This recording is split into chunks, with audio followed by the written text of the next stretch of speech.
तो वेलकम हमारे प्यारे छात्रों, आप सभी का पुनः स्वागत है हमारे इस टॉपर विजन क्लासेस पे। तो हम लोग अभी क्या पढ़ रहे हैं, ज्योग्राफी का चैप्टर फर्स्ट का क है ना, संसाधन का क देख रहे हैं क्लास 10th का। तो उसमें से पार्ट 1 बना के डाल दिए हैं, पार्ट 2 है आज, उसी का आगे बढ़ते हैं हम लोग। देखिए नोट्स है ना। इसके बाद जो पार्ट 3 में आएगा उस क्वेश्चन रहेगा उसी चैप्टर का, है ना, संसाधन चैप्टर क का क्या रहेगा, पूरा पूरा क्वेश्चन रहेगा ना, प्राकृतिक संसाधन का। तो चलिए देखिए आगे देखते हैं हम लोग कि भारत में भू उपयोग का स्वरूप। भारत में भू उपयोग का स्वरूप, भू मतलब भूमि का उपयोग का स्वरूप देखेंगे हम लोग कि भारत में भू उपयोग के दो प्रमुख कारक है। कितने कारक है भाई? दो। एगो भौतिक कारक है, एगो मानवीय कारक है ना। दो कारक होते हैं, एगो भौतिक कारक और दूसरा मानवीय कारक। भौतिक कारक के अंतर्गत भू आकृति कौन आता है? भौतिक कारक के अंतर्गत कौन आता है? भू आकृति, जलवायु, मृदा को सम्मिलित किया जाता है। जबकि मानवीय कारकों के अंतर्गत क्या किया जाता है? जनसंख्या घनत्व, प्रौद्योगिक क्षमता, संस्कृति एवं परंपरा शामिल होते हैं, है ना। चलिए आगे देखिए कि भारत के कुल भौगोलिक क्षेत्र कितना है? 32.8 लाख, या इसको अगर नॉर्मली भाषा में देखा जाए तो कितना? 32,87,263 किलोमीटर स्क्वायर है ना। पूरा पूरा भारत के पास कितना है? इतना क्षेत्रफल है। वर्ग किलोमीटर के मात्र 93% भाग का ही भूमि उपयोग का आंकड़ा उपलब्ध है, और बाकी का उपलब्ध हम लोग के पास नहीं है ना। चलिए आगे देखिए, जम्मू कश्मीर में पाक अधिकृत है तथा चीन अधिकृत भूमि का भू उपयोग सर्वेक्षण नहीं हो पाया है ना। इन लोग का सर्वेक्षण नहीं हो पाया है। ठीक है, अगला है कि भारत पशुधन के मामले में विश्व में अग्रणी देश है।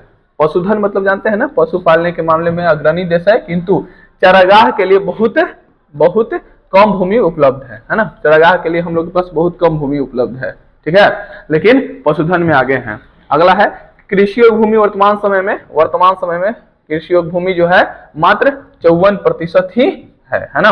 अगला देखिए कि पंजाब एवं हरियाणा में 80% तथा अरुणाचल प्रदेश, मिजोरम, मणिपुर तथा अंडमान निकोबार द्वीप समूह में 10% से कम भूमि कृषि योग्य है। देख लीजिए भाई आप लोग, है ना। पंजाब हरियाणा में सबसे ज्यादा होता है, 80% है, जबकि अरुणाचल प्रदेश, मिजोरम, मणिपुर तथा अंडमान निकोबार द्वीप समूह में कितना है? मात्र 10% क्षेत्रफल क्या होता है? कृषि होता है ना। अगला देखिए, पर्यावरण संतुलन के लिए किसी भी देश में 33% भूभाग पर वन विस्तार होना अनिवार्य है ना। कितना?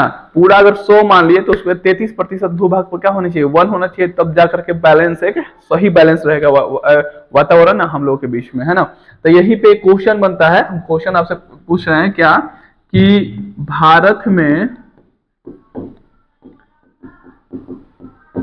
किस जिले में, है ना, सर्वाधिक वन का विस्तार है? क्वेश्चन आप लोग के पास है, आप लोग बताइएगा, ठीक है। पर्यावरण संतुलन के लिए किसी भी देश में कितना? 33% भूभाग वन का विस्तार होना चाहिए, 33%, है ना। क्वेश्चन भी बहुत बार पूछा जा चुका है। इस निर्धारित सीमा को हासिल करने के लिए राष्ट्रीय वन नीति, क्या राष्ट्रीय वन नीति 1952 भी बनाया गया है ना। वर्तमान समय में मात्र 20% भूभाग पर ही वन का विस्तार हो सका है, लेकिन हम लोग को चाहिए कितना भाई? यहाँ पे देखिए, चाहिए कितना? 33%, लेकिन हम लोग के पास है कितना? मात्र 20%, है ना। इसलिए पेड़ पौधा लगाना चाहिए। आगे देखिए, भूक्षरण एवं भू संरक्षण। भूक्षरण और भू संरक्षण। भूक्षरण मतलब समझ रहे हैं ना, भूमि का क्षरण हो रहा है, उसके बाद हम लोग क्या करेंगे? भू संरक्षण भी देखेंगे इस चैप्टर में, है ना।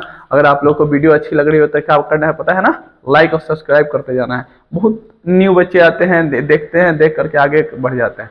कम से कम पूरा वीडियो देखा कीजिए, ज्यादा कुछ तो है नहीं भाई। 20-25 मिनट अपने जीवन में, 20-25 मिनट भी अपने लाइफ के लिए 20-25 मिनट भी नहीं निकाल पा रहे हैं आप लोग, तो समझिए भाई साहब, फ्री फायर ये सब लोग बहुत देख रहे हैं। हम लोग का भी एक टाइम था, उस टाइम में बहुत ये मस्ती मजाक किए, लेकिन पढ़ाई भी किए, तब ना आज जा करके पढ़ा रहे हैं भाई। हर चीज कीजिए, लेकिन क्या है कि हर चीज का एक टाइम फिक्स कर दीजिए कि भाई इस टाइम में हमको पढ़ना है तो पढ़ना है, इस टाइम में खेलना है तो खेलना है ना। हर चीज का टाइमिंग होता है। चलिए, तो भूक्षरण एवं भू संरक्षण देखिए, पहला है कि मृदा को अपने स्थान से विविध क्रियाओं द्वारा स्थानांतरित होना भूक्षरण कहलाता है। क्या होना? विविध मतलब विभिन्न क्रियाओं द्वारा स्थानांतरित होना। स्थानांतरित मतलब क्या होता है, एक स्थान से कट करके मृदा दूसरे स्थान पर पहुंच जाता है, इसी को क्या कहते हैं, भूक्षरण कहते हैं, है ना। जैसे कि बाढ़ उड़ आता है तो देखते हैं, बाढ़ आता है तो उसके किनारे का जो ये होता है, मिट्टी होता है, वो कट करके कहाँ, पानी में बह जाता है ना। चलिए आगे देखिए, तो उसी को क्या कहते हैं, भूक्षरण कहते हैं। यह विविध कारकों जैसे गतिशील जल पवन, गतिशील जल, हाँ, पवन, हिमानी और समुद्री लहरों द्वारा होता है ना। और मान लीजिए कि गतिशील है जल, बहुत तेज जल आ रहा है तो भाई सब उससे क्या होगा, उससे भी कटा होगा। फिर पवन आ रहा है, उससे भी हो जाएगा, पवन बहुत तेज हवा चल रही है उससे भी हो जाएगा। हिमानी, हिम जब पिघल करके नीचे आता है ना, उससे भी होता है। सामुद्रिक लहरें, गुरुत्व बल, जलवायु, गुरुत्व बल, गुरुत्वाकर्षण बल के कारण भी नीचे खिसक जाता है ना। जलवायु परिवर्तन, भूतापन जैसी स्थिति से भी मृदा स्खलित हो जाती है। स्खलित मतलब एक स्थान से दूसरे स्थान पर नीचे खिसक जाता है। अगला है कि अनावृष्टि से मृदा की नमी एवं सांस्तरिक संगठन का लोप हो जाता है और धीरे धीरे मृदा शुष्क होने लगती है ना। फिर चौथा है कि तीव्र वर्षा से भी मृदा का कटाव होकर अवनालिका के माध्यम से किसी खड्डे या घाटी में जाकर जमा कर दिए जाते हैं। भारत में इस प्रकार से लगभग 13 करोड़ हेक्टेयर भूमि का नुकसान हुआ है एवं भूमि निम्नीकृत हो गया है। निम्नीकृत मतलब जल के अंदर समा गया है ना। देखिए 13 करोड़ हेक्टेयर भूमि बर्बाद हो चुका है हम लोग का, है ना। तब तक आप लोग देखिए, नोट्स बनाए थी, स्क्रीनशॉट ले लीजिए, उसके बाद आगे बढ़ते हैं। चलिए आगे देखते हैं हम लोग। अगला है कि इस निम्नीकृत भूमि का 28% क्षेत्र, जो देखिए यहाँ पे बताया ना कि कितना प्रतिशत, देखिए है ना, 13 करोड़ भूमि का नुकसान हो चुका है एवं निम्नीकृत भूमि हो चुका है ना, निम्नीकृत। तो इस निम्नीकृत भूमि का 28% क्षेत्र वन, 5.6% जल तथा शेष क्षेत्र या तो लवणीय है, जो यूज नहीं है हो सकता हम लोग, तो क्षारीय या मानव क्रियाकलापों से निम्नीकृत हो चुका है। निम्नीकृत मतलब उसको उपयोग में लाया जा चुका है ना। आगे, खनन के बाद जिस स्थान को खुला छोड़ दिया जाता है वह भी भूमि निम्नीकरण का एक प्रमुख कारण है।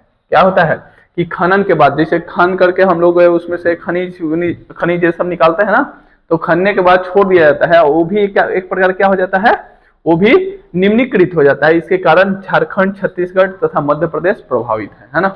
कौन कौन, झारखंड, छत्तीसगढ़ और मध्य प्रदेश। झारखंड में तो पता है सबसे ज्यादा कौन सा खनिज निकाला जाता है, बताइए, कि कोयला का कितना प्रकार होता है और भारत में सबसे ज्यादा कोयला कहाँ निकाला जाता है। में सबसे ज्यादा कोयला कहाँ से निकलता है। 2 क्वेश्चन है ना, झारखंड से लेकर, बताइए आप लोग। फिर है 7वां कि वनों से, वन उन्मूलन से उड़ीसा प्रभावित है। अब वन उन्मूलन क्या होता है, जिसे वन की कटाई कर देना, वनों का कटाई कर देना, इसी को क्या बोलते हैं, वन उन्मूलन, है ना। तो वन उन्मूलन से उड़ीसा प्रभावित है ना।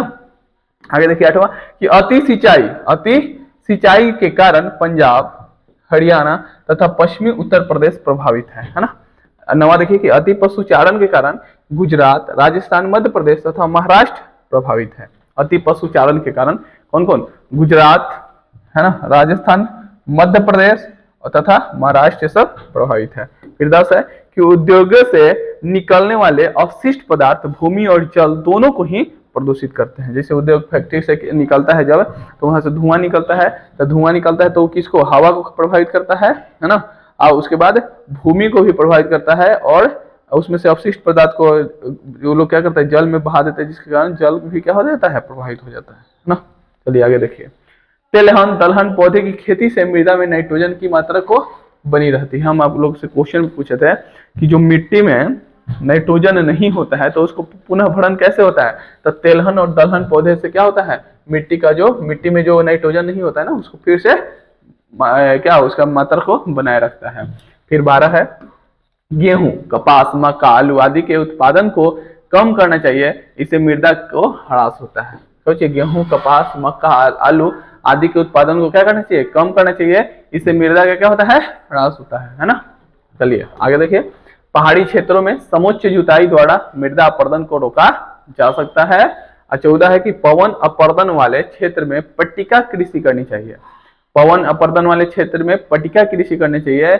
एंडीना नामक रसायन मेढक के प्रजनन को रोक देता है ना। तो पवन अपरदन वाले क्षेत्रों में पट्टिका कृषि करनी चाहिए। पट्टिका कृषि मतलब ऐसे सीढ़ी नुमा टाइप के होता है ना। उसी इससे क्या होता है कि पवन अपरदन वाले क्षेत्र, इससे क्या होता है कि कृषि बढ़िया से हो पाता है और मिट्टी का भूक्षरण नहीं हो पाता है। एंडीन नामक रसायन मेढक के प्रजनन को क्या कर देता है, रोक देता है। क्वेश्चन भी पूछा जा सकता है कि मेढक के प्रजनन को कौन रोकता है, तो एंडीन नामक रसायन। फिर है वृक्षारोपण से भी मृदा अपरदन को रोकने में सहायक होता है। तो वृक्षारोपण क्वेश्चन पूछेंगे कि वृक्ष से आखिर मृदा अपरदन को कैसे रोका जा सकता है। तो वृक्ष क्या करता है, पूरे मिट्टी को जितना दूर उसका जड़ रहता है सभी मिट्टी को क्या करता है, अपने में बांध के रखता है, जिस कारण मिट्टी का कटाव संभव नहीं हो पाता है ना। तो देख लीजिए बस इतना ही था, है ना, बस इतना ही था। तो ये क्या हुआ कि प्राकृतिक संसाधन का पूरा पूरा क्या हो गया, खत्म कर लिए नोट्स हम लोग। तो कल आप लोगों को क्या मिल जाएगा, इसका पूरा का पूरा क्वेश्चन मिल जाएगा, जो चैप्टर में क्वेश्चन है ना क्वेश्चन पूरा मिल जाएगा। तब तक लिए जय हिंद जय भारत।